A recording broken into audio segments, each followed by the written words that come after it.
And this video is another fun-filled Hanukkah DIY. I love how this project turned out. If you want to see more Hanukkah DIYs like this one, make sure you check out all of my 8 DIYs of Hanukkah playlists in the description below so that if you missed anything, you have a chance to catch up. I will also be doing 12 DIYs of Christmas, and I will link those in the description as well. If you're not already subscribed, please hit that subscribe button, hit the notification bell next to it so you get updates when I post new videos. Follow me on social media at Katrinaosity, check out my podcast at MDXpods.com, and if you enjoyed this video, please click the like button. It really helps my videos get seen.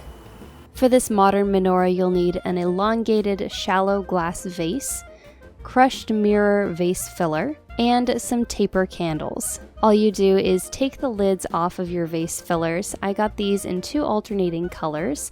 Once I had opened them up, I placed the vase over them and then tipped them all over at the same time, and then gradually shimmied up the containers. This way you get that little separation between the 2 different colors. If you wanted to mix them together, you could do that as well, or you could pour one out, then pour out the next color, and so on and so forth to layer the colors horizontally. Once you've removed the empty containers, begin adding your taper candles. What I love about this is that you can add in all of these tapers, you can say your prayers and light the menorah at the beginning of a meal, and you can enjoy this for a couple of hours before these will burn out.